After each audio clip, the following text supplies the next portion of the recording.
things were completely out of control.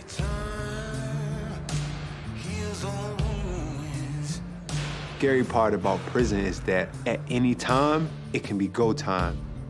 If you don't get out of there in the time that they gave you, you are going to lose everything. After a while, I was like, damn, like, is this who I am? Like, or is this prison making me be something like that I'm not? Saying, you know, the police are outside, like the SWAT team's outside. I just shot across my body, and I hit both of them. Been everything. Fucking drug enforcer, a drug dealer. I've fucking tortured people in the past.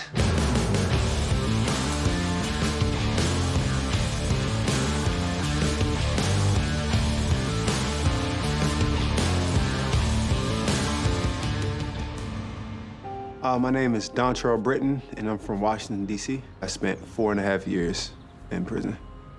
My name's Paul Pounder, a.k.a. Vulture. I was born in Hartlepool in the northeast of England. More or less stayed in that area the rest of my life. My sentence was 6 years, and I ended up doing 3. My name is Jesse Carlson, and I'm from Charlottesville, Virginia. I was in prison for almost 19 years. My name is Makita Davis, and I'm from Hollis, Queens, New York. I was sentenced to 9.5 years.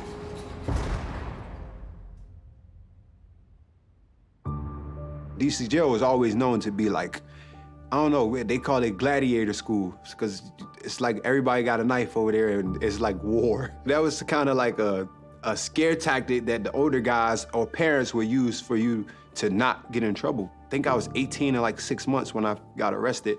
Yeah, it was like DC jail. It was like, all right, you're going over here with the big boys now. And you know, you a little like bothered. You like, shit, you don't know what to expect. You know what I'm saying? Because it's like guys 10 times tougher than you in prison, and you don't got a gun. I'm an 18-year-old kid, and I'm over here with guys that been in jail 20 years, because, you know, guys come back from prison trying to get appeals. You got the toughest of the toughest.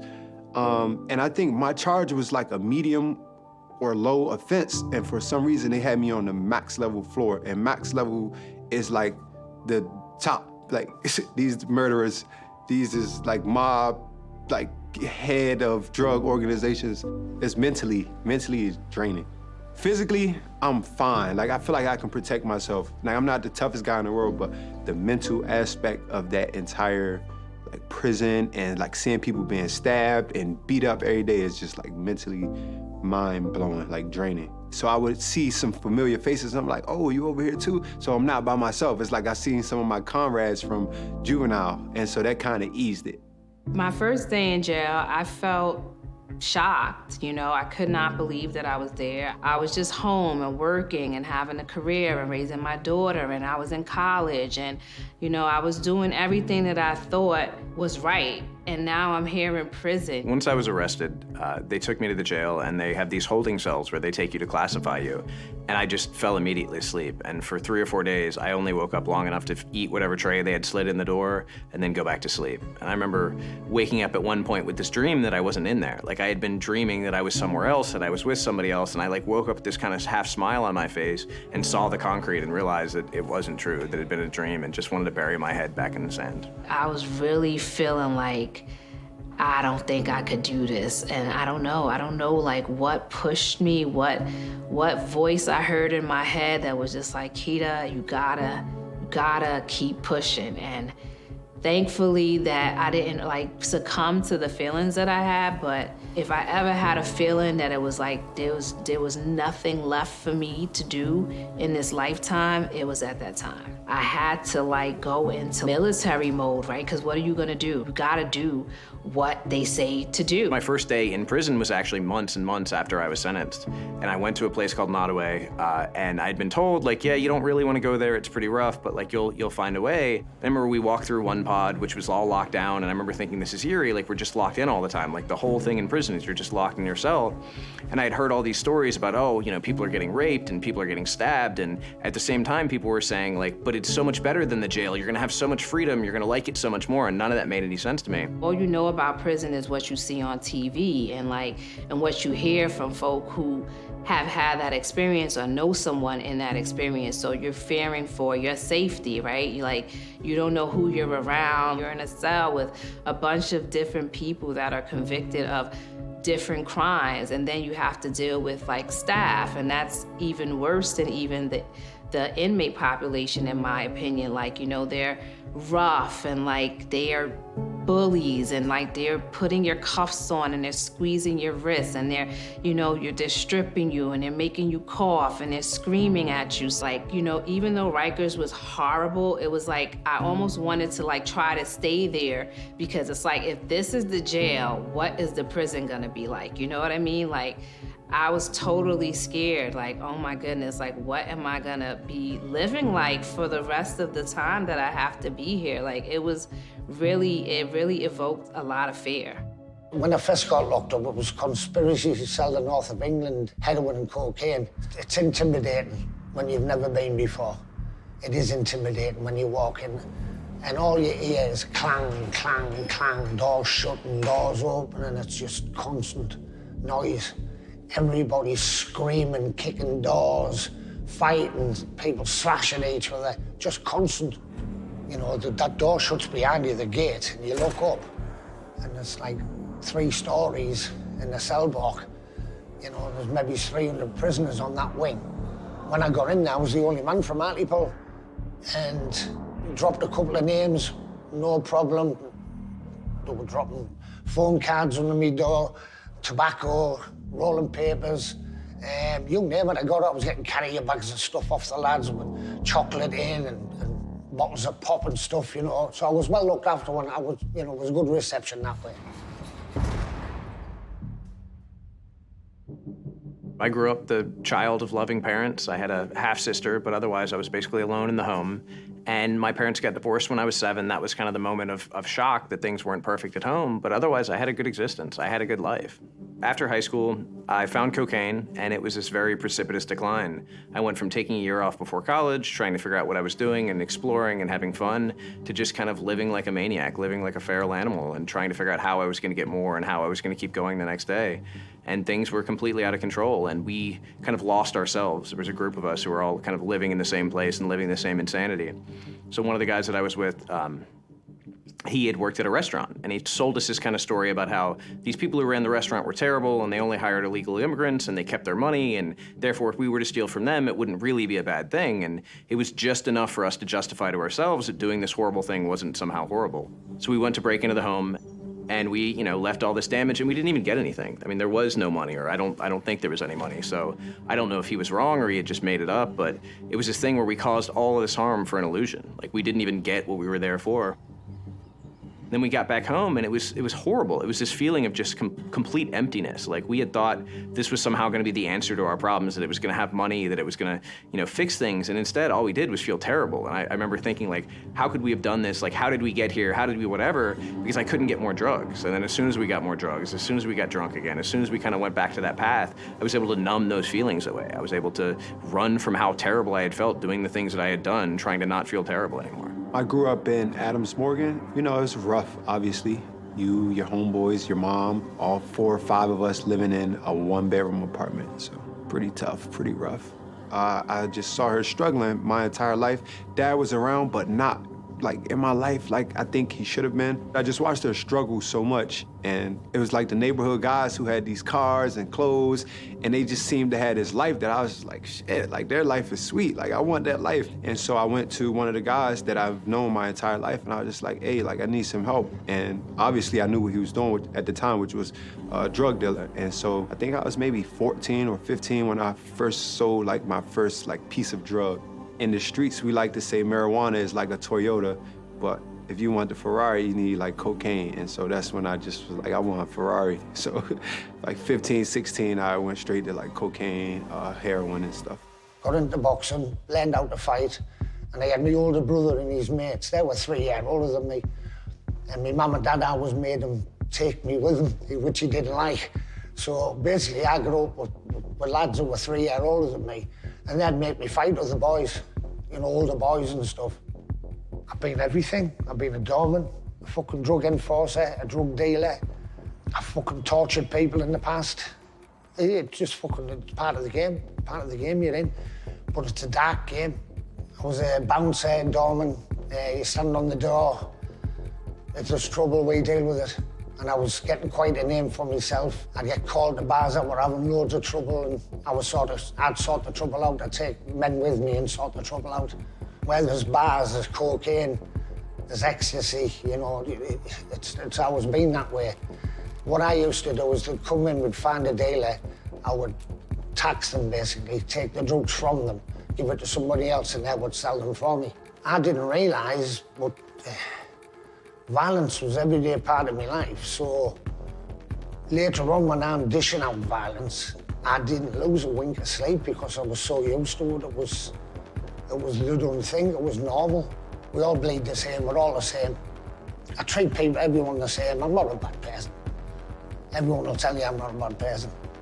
It's just the way I grew up. I was never meant to be a fucking criminal, a villain. You know, I had a good upbringing. Apart from the violence, it was a great upbringing, good family. You know, me brothers are not criminals, never have been. You know, it was just me and the crowd I got on with. I lived in New Jersey with my family, my parents, and my 2 brothers. My father was murdered, and as a result of that, I came to New York and ended up in Hollis, Queens, where I spent most of my childhood years. That day was a regular night. I had never been a club person. I didn't party much, and my cousin was having a venue at this location. They asked me to come to work, and I was excited about that. I got to the club, and basically there was another group of women there, and as far as how like all of the fighting came, like I know that a drink was thrown in my face, and next thing you know, it was just like a big fight with like groups of girls. I don't know if guys were involved, and we left the fight. You know, the party was over.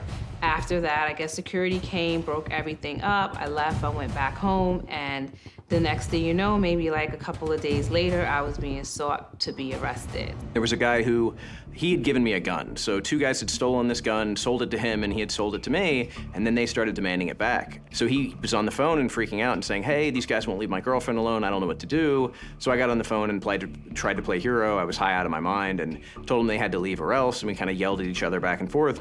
And at the end of that, we said, oh, well, we'll meet and we'll settle this. So I went off to meet them. And when I pulled up, it was this moment of kind of like clarity of, for a second, I realized this is a terrible idea. Like, somebody's gonna get hurt. Like, I'm in danger. What am I doing? So I got back in the truck and I left, and they chased me. And as we were driving down the road and they were, you know, speeding up and acting like they were gonna ram me and run into me, one of the passengers, he pulled up in the passing lane, reached around behind him like he was gonna grab something. And at that point, I just pulled my gun because I was convinced in that moment that he was reaching for a gun and he was gonna kill me, and that was the only thing that I could do. And in retrospect, I have no idea. I mean, he could have been reaching for a bottle of water. It could have been anything. I just shot across my body, and I hit both of them. I hit one guy 5 times, and the other one I hit once. And I drove home just like streaming tears, deaf from the gunshots, just trying to figure out like what I was gonna do next. I didn't know what happened. They slammed on the brakes, and I kept driving, and I didn't know until the next morning. And the next morning, my co-defendant told me, hey, both those guys are dead, man. You gotta get out of town. Like, you killed them both. So I went from not knowing anything to believing that they were both dead, believing that I had killed 2 people, and just wrestling with that and the shock and the just self-hatred, to then finding out when I was arrested and just waiting for a murder indictment. And amazingly, they didn't die and they lived, and I'm really grateful to this day. I just remember hearing this loud thud, and it was like boom at the door. And I was like, what the hell? It woke me up out of my sleep. And next thing I know is I heard, FBI, FBI. And so now I'm panicking, and I didn't know what to do, so I like closed my eyes and just like fake sleep. And then maybe 5 seconds later, my door come busting down, and I wanna say maybe 15 to 20 FBI agents came running in with guns at my entire family. I was confused, because I hadn't sold drugs 2 or 3 months prior, because I was done. And in my head, I was just like, this gotta be a misidentity. They think I'm somebody like that I'm not. And I guess when I finally got to FBI headquarters, I saw somebody that I knew from drug dealing, and then it clicked. And it was scary, because he was terrified. His eyes was red, he was crying, his lips was dry. So I was like, we must be in some deep shit. I never once thought about the possibility of getting caught. As I was leaving town after the shooting, I told an old girlfriend of mine, I said, look, I need to get out of town. Like, I don't know what's going on. And she was crying and she was saying, Jesse, like, you're gonna go to jail. And I was like, I'm not gonna go to jail. Like, no, like, I don't wanna get killed. Like, they're gonna kill me. I gotta get out of town. But being so out of my mind and not knowing what to do, and I'd been up for 3 or 4 days at that point. So I went to go sit down for a second before we left and just fell asleep. And I don't know if it was an hour later or several hours later, all I hear is yelling and people saying, La policía negra están afuera, saying, you know, the police are outside, like the SWAT team's outside, and freaking out and running out the back door and then walking right into the barrel of a gun. And this guy saying, I'll shoot you dead, boy. And just remembering in that moment feeling both like kind of terrified, but also mostly relieved. Like this crazy train, this thing that I've been doing, this thing that I couldn't control was over. And like I wasn't gonna die. I went on the run, yeah. I went all over the place, all over the UK. Ran out of cash, came back to Hartlepool, and I used to use hire cars to transport things. And I was on a hire car for my wife. So I told her to pick me up to collect some cash. I collected the cash. I came out of the house with red dots all over me. It was like armed response. I had a pair of shorts, a pair of flip-flops and a vest on, and I was like, I ain't got no gun, I ain't got no weapons. Biggest army in the world, aren't I? In the UK, biggest gang. You can't beat them. So at the time, I was staying with my mom, and we were like nursing my grandmother, who was 82 years old. I think just the loud noise and just people coming in with guns just scared her, and she had a heart attack. My mom was panicking because they wouldn't get her to the hospital in time until they searched the entire house, when there's this 82-year-old lady having a heart attack. I hurt my family, obviously, especially my mom and my grandmother. My mom was also arrested as well in the process. And so I think that's what sat with me the most, is knowing that like not only was I affected, but I affected my entire family from just the whole situation. And then I remember my lawyer telling me, like, you're good. The most you'll do is 10 years. I was like, that was a lot of time. What is that supposed to make me feel better? Just the mere fact of being arrested, I never imagined in life ever having to, you know, go through something like that. Like, the police came to my job, so just dealing with like the embarrassment of that. So you have this polite consideration that you don't come up behind people, you don't tap people on the back, you don't even touch people unless there's a context in which you're shaking their hand or it's understood. You don't ever wake somebody up or go into somebody's cell or, you know, go into their space. It's, in a strange way, it's a really polite society. It's so much like stuff you just gotta be mindful of in there. That's why I mind my business and I respect everybody. I don't make too many friends. I don't wanna be connected with too many different groups, because this group might be beefing with that group, and now you're affiliated with this group just from hanging or talking too much. I think respect goes a long way in prison. I think a lot of people try to come in there and be tough. When you be tough, you draw this negative energy towards you, and now people want to see how tough you really are. Be mindful of other people's situations. If you're walking past cells, one thing people are huge on, you never look in people's cells. Somebody could be getting stabbed, somebody could be having sex, somebody could be selling drugs, whatever, and now you're a witness. Too much interaction with the correctional officers is not like something you want to do, because obviously now you're looked at as like a snitch, like you're a police like pet. No snitching of any kind. That's huge. Don't stand out. You know, don't act weak for the starters, because there are predators in there. They'll come for you. But whatever they can take, they'll take. A lot of people come in with the heads down and, like, you know, you can see that they're nobodies, they're not fighters, they're not. And it stands out in jail. It does stand out, and people do prey on it. Some advice that people gave me was, one, don't play games in prison, right? And that seemed to me like, okay, like it made it like, why not? Like, you know, like what do you even mean by that? And folk would say, whenever you play games, right, it just opens up the door for like an interaction that can possibly lead to trouble. Interaction on any level leads to problems. And for the first couple of years of my prison sentence, that's exactly how I functioned. And it was lonely, it was sad, because I just felt like I had to do whatever I had to do to protect myself and to keep myself safe while I have to live in this existence for a number of years of my life. One of my worst days in prison for me was I told my cell buddy, like, hey, this is my friend from my neighborhood. I'm gonna have y'all switch cells. When my homeboy came into the facility, my cell buddy went back on his word. And so I remember telling my cellie, I was just like, look, man, either you get the hell out of here or I'm gonna make you get the hell out of here. And he was like, what you mean? And I just grabbed my knife and I just remember just stabbing him. And I felt bad, after a while I was like, damn, is this who I am? Or is this prison making me be something that I'm not? I seen a kid he hung himself from getting bullied. Actually seen him hanging with his eye hanging out his head for the pressure. Horrible experience. It was me who found him. I felt sick. As soon as I opened his shut and I seen him, I just started booting the door, screaming, and the screws all ran out. I just said, he's hanging, he's hanging. So they come straight up and they have a proper tool that they cut it down with. He was gone, he was well gone. And that was over bits of tobacco and, ridiculous. It's hard to say what my hardest day in prison was because, I got a call that my father had died and I had to walk in chains to find out that he had died. I had moments of loss and moments of doubt and moments of, hopelessness.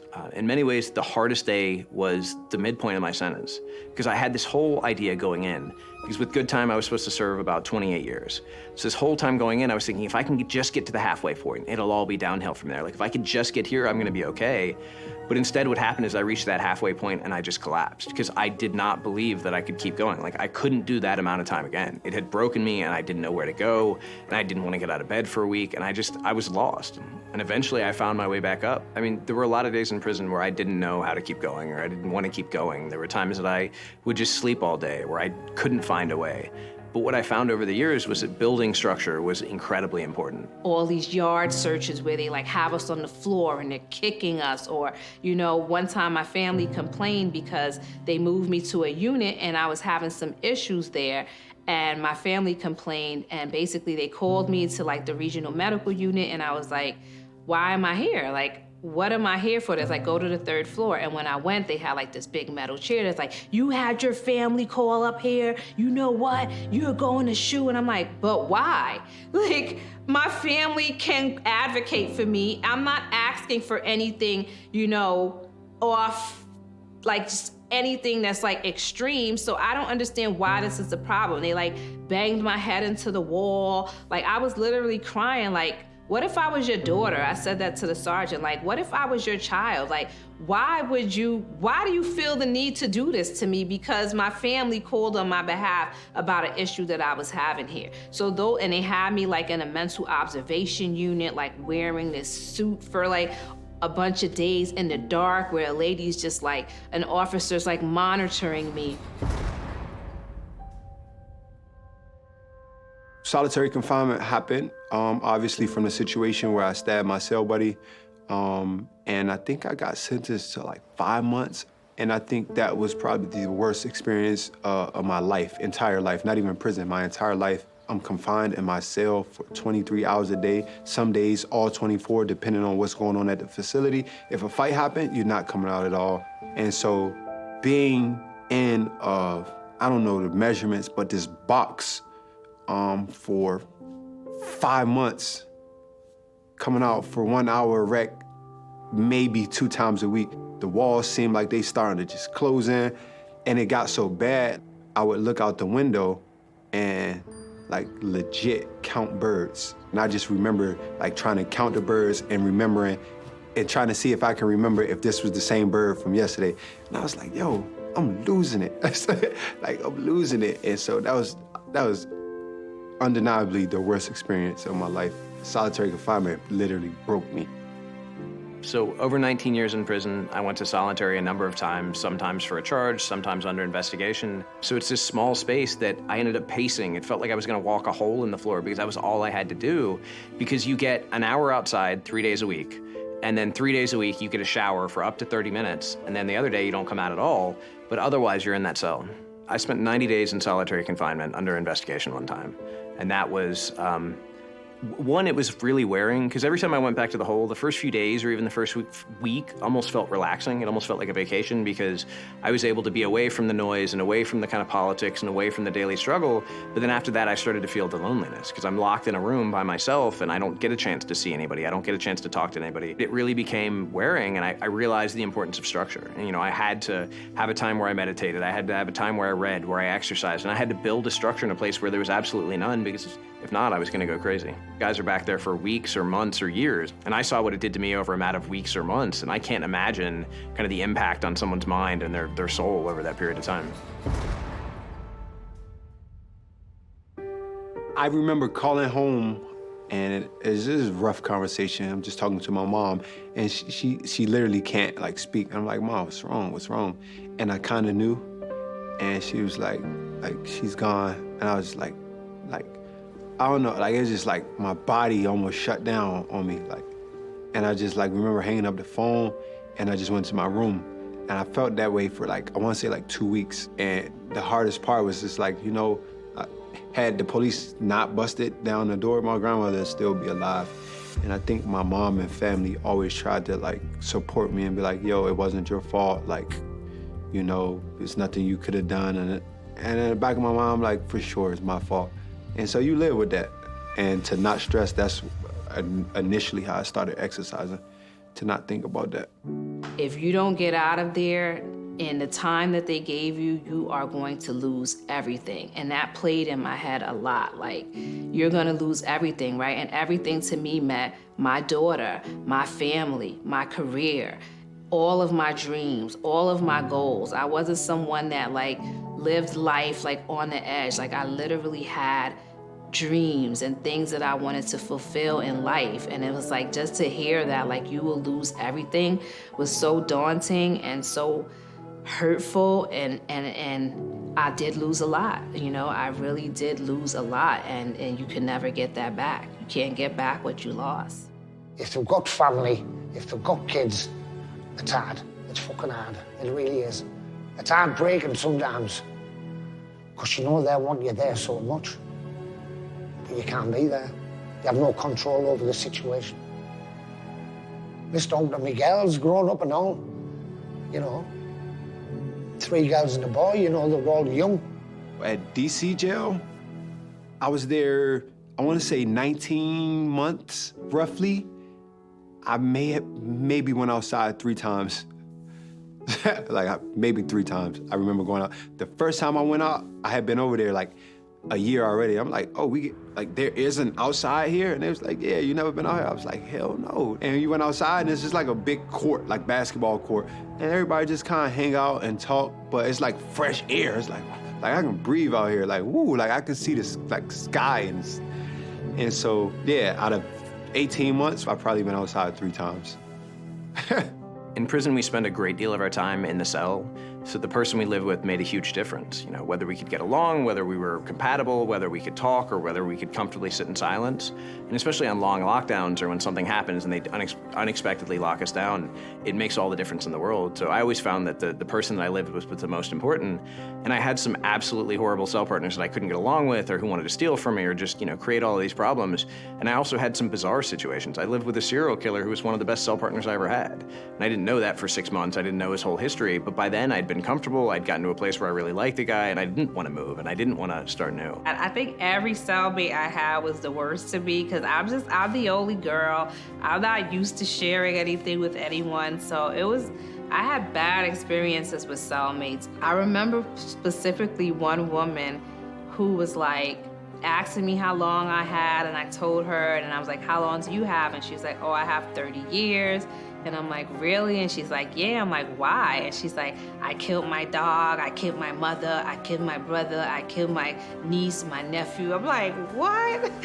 So I'm this is really crazy, right? This is my first bunkie. And it's she killed everybody, right? And she would snore all night long, literally drove me crazy. I'm I have to get away from this lady. She's scary and she's just promoting this stuff. But guess what? She literally had like maybe 60 days. Like she really just like told this story like to make herself feel safe maybe. It certainly scared me. I'm like, oh my goodness, like I just came here. Like, why would I have to get this kind of bunky, right? Like I killed my dog, my mother, my uncle, my aunt. I'm like, oh my goodness, can I even sleep? I worked on maintenance, and the boss had said, hey, one of the other guys wants to pull you out tonight. Like, I told him no, but they said they had to.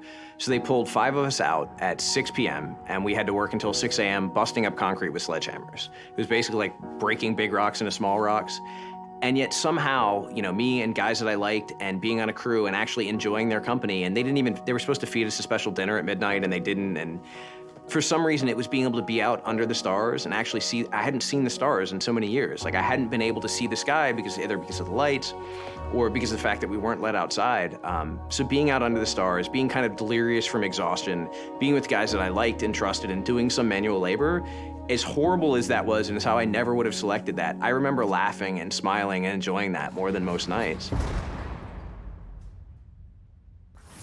So when I was in the jail waiting to go to prison, guys always said the first person who steps up to you, the first person who gets out of line, just swing first and deal with it later because you got to make an example out of people. So I went in with that mindset, and a few days into prison, you know, after this knife event, I swung first, and it ended up almost killing me. You know, I got into a fight with this guy in the cell, and he picked me up and hit my head on the ceiling and slammed me on the sink, and I was unconscious for about 15 minutes, and they thought they'd cracked my skull. And so that was when I realized this whole swing first mentality like may sound good to somebody in the jail, but is not a good idea because somebody could die. Like the reality that we need to learn to communicate better is important. When I was in DC jail, there was basically violence every day because 1, you're already frustrated that you're there. 2, you don't know the outcome of your situation.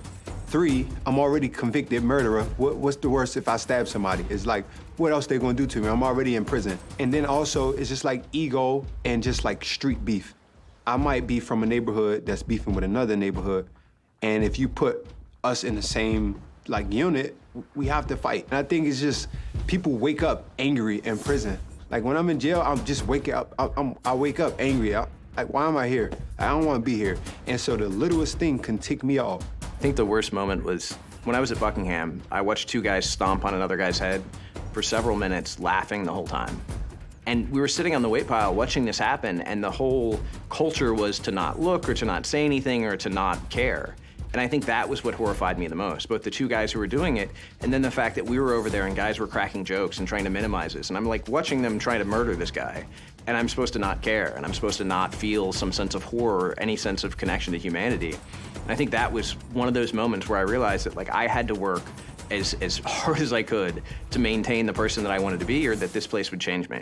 Violence is something that you see all the time, you know what I mean, on some level, whether it be like officers conducting themselves violently or doing violent things to inmates, or inmates having fights. You get rations in jail.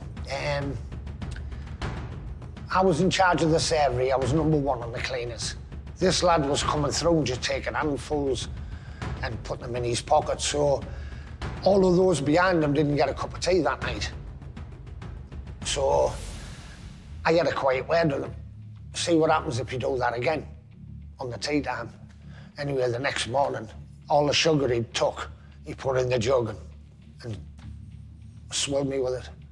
It's like a napalm. What they do, they'll get loads of sugar and put it in boiling water. And when you look at the boiling water, you think, the sugar's gone. It hasn't. It's took the colour of the water. It still remains the same. It takes a while to dissolve. So when they throw it on you, the water goes cold, but the sugar stays red hot, so it burns some more lazy your skin. The lad got me on the servery. He came up, swilled me. He had a tray with a big jug underneath. He swilled me. I turned my head and it got me all down the side here. I stepped back and felt the burning, so I had a T-shirt and a sweatshirt on. I ripped them off and got tore into him. And then the screws come running, and I just put my fucking hands up to them. I said, you can have it, and all. They went, no, stay where you're at. I said, why? He said, look at your shirt. And when I looked down, I said, what's that? He said, your skin. When I'd pulled it off, it had peeled all the skin off around my neck. Blistered. A blister just covered me full here. I'm just glad I turned. If I hadn't turned, it would have got me square on in the face. It was horrible. The worst feeling, the worst pain I've ever had. They said you'll have to go in a cold shower now, quick run. So I ran to a shower and they give me a cold shower, and that was actually worse than the worst pain I've ever had in my life. In prison, violence is much more rare than it's kind of portrayed on the media, or at least where I was. I know some places are different. But it was almost more shocking or more horrifying because of its rarity. I'd be sitting down in the chow hall and having a great conversation or having a laugh, and then all of a sudden this guy in the next table over is getting stabbed in the back. And it was that inability to expect or inability to know. And sometimes you could feel the shift in the mood, but sometimes it just came out of nowhere, and that made it all the more difficult to kind of process. There's no way to always be on your guard without just burning out and being, kind of useless. But there is always that threat. I got into a few fights while I was in prison. The vast majority were stupid that I should have avoided, and knowing now I would avoid. And there were a few where I didn't feel like I had a choice, where I was kind of backed into a corner. It's something that people ask me about a lot, and the idea there's some glory to it, and there's no glory to it. Like whether you win or lose, whatever the circumstances, there's just something really sad about it. When violence isn't expected or there's no timeline, that's what's really traumatic about it. I think more fights at DC jail or like local jails than prisons, but the prison fights and stuff are a lot worse. People actually die in prison, like die.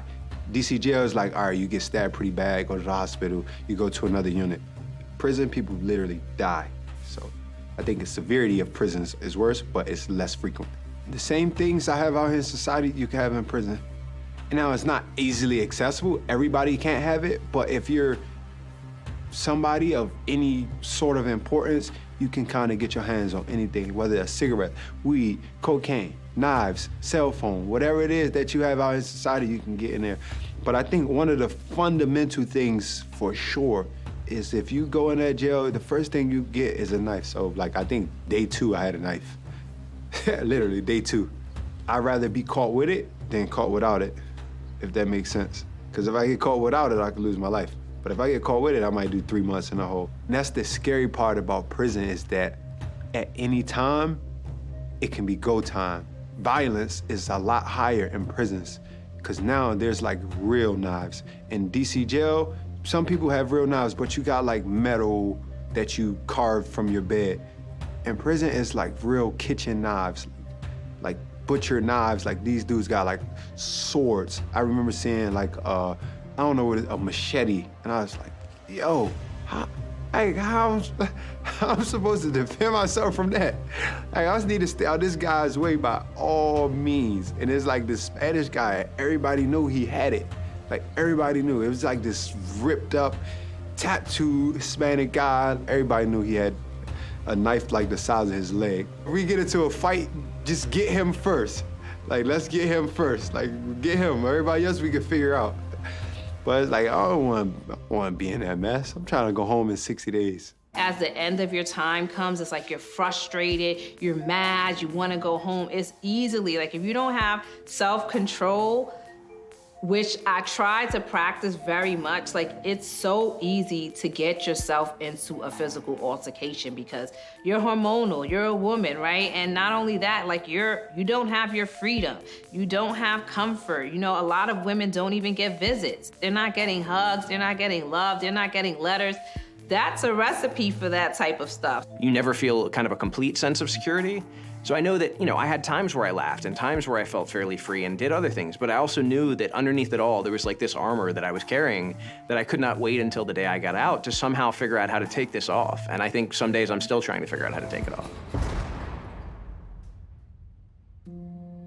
So on August 16th of 2021, I had just finished working out with a buddy of mine, and the counselor excitedly waved me and called me into the office. As I walked in the office, somebody was on the speakerphone and she said, "Mr. Crossan, are you sitting down?" And I said, "No, why?"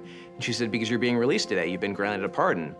And I just went down to a knee and started tearing up and just shaking. I didn't know how to process this. And even after she told me, and even after the counselor patted me on the back and kind of sent me out of the room, I didn't believe it. I was like, oh, well, it's a mistake, or they're gonna change their mind, or they're gonna whatever. And I was in this kind of frantic mode of adrenaline and hope and fear and rush to go take a shower and rush to go get ready. But yeah, it was hard to process.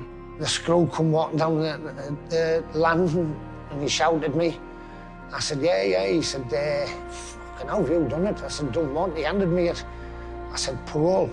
Fucking hell, I'm out in 4 weeks. He went, fucking hell. That's when I'm not as daft as you fucking look, mate, am I?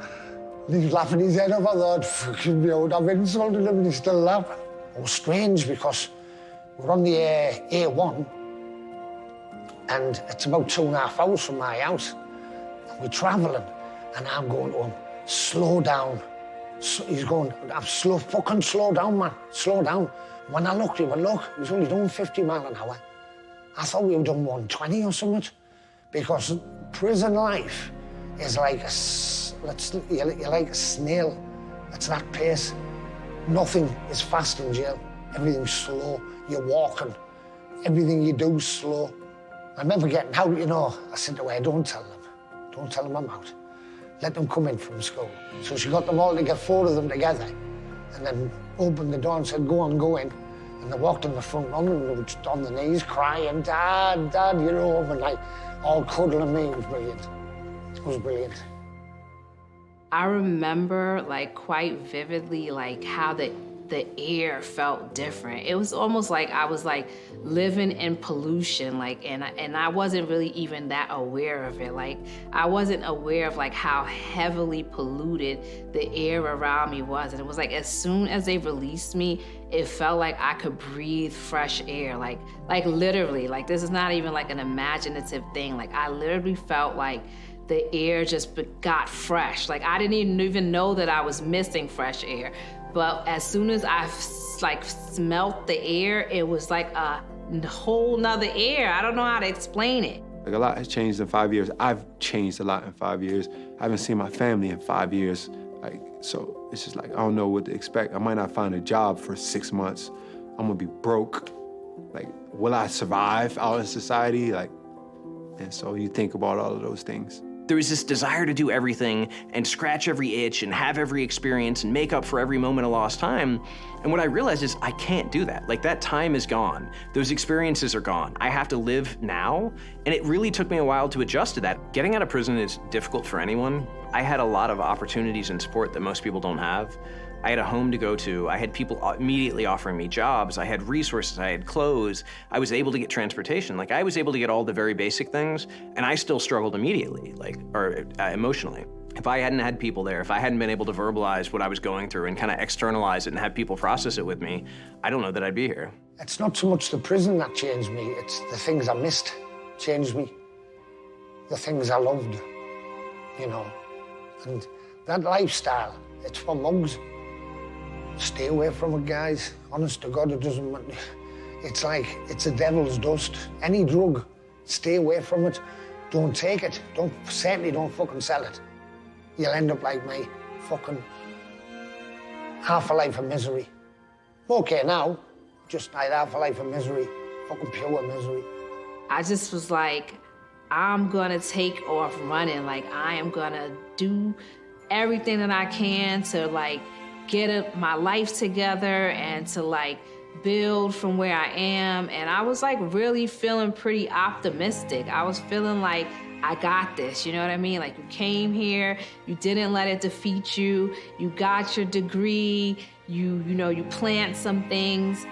And it was like very soon after that, I felt like a little bit like crushed. It was like, all right, Makita, calm down. Like, maybe you thought this was easier than it really is, right? But I vowed, when I got out that time, I said to my wife and the kids, that's my fucking finish. I've had a few close shaves where I've got involved. I'm fucking done with it all. I'm not having it. It's too much deal. It's all right when you go for months. You can deal with it, but when you're talking years, it's a different ball game. It was just like, I've had enough. I'm done. I'm done with it all, you know. I've been asked several times since then to come in with people. I'm like, nah. I don't want to know what it is. Don't even tell me what it fucking is. I'm not interested. Since getting out of prison, I thought I was going to live a normal existence and work a normal job. But instead, I've developed this social media platform. I've been able to connect with other people and really dedicate myself to trying to provide awareness about the criminal justice system and make sure that other people had access to the resources and support that I did. I became a personal trainer, and I think one thing that has helped me is that I was never afraid to tell people who I was. Got so much support from friends and family who genuinely wanted to see me succeed in whatever I was doing. Then guys were coming home from prison, and I was like, how can I help these guys? And I started a fitness company called 23-in-1, and obviously that's the 23 hours I spent in my cell. I would come out for 1 hour rec, and I had to develop a workout routine in that 1 hour to stay in shape. And so I teach that to people out in society, and I would hire like my homies coming home from prison to just help me teach these classes. And reason being is because I know when I was that at-risk youth, I didn't have too many outlets or options. They wanted me to not sell drugs, but they didn't have anything, like they weren't giving me money. So it's like, how I'm gonna tell this kid to provide for his family, stop providing for his family, and I don't have an alternative. It's a real big deal to lose your freedom for many years and deal with the consequences of that, because everything changes, right? You have your parent, like my mom passed away recently, and that was the person that was in my life the whole time. Like, she was there my whole entire sentence, and that was the person that I still felt that real connection to, and now she's not here.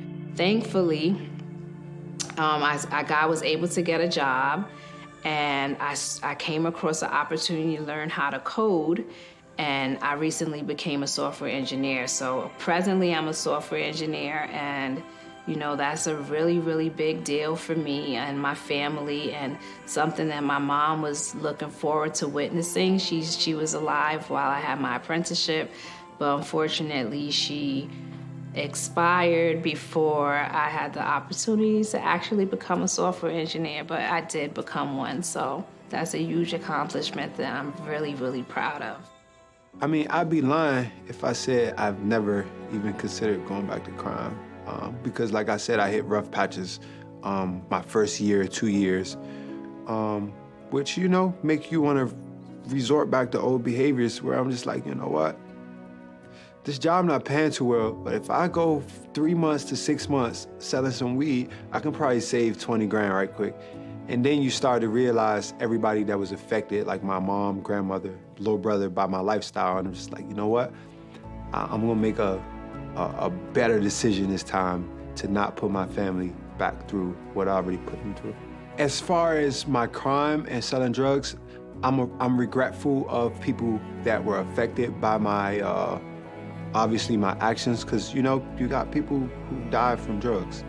And so you live with that. I just learned so much about myself, about becoming a man. I read so many books in prison. I met so many smart people in prison that I'm like, yo, I don't regret that. Like, had I not went to prison at that age, I would probably still be doing the exact same thing on a higher level. You get what I'm saying? And so I think prison ultimately saved me from destruction. I think it was God's way of saying, look, let me just sit you down for 5 years so you can rethink like your entire life. And that's what I did. I went, and as opposed to becoming a better criminal, I think I just became a better person.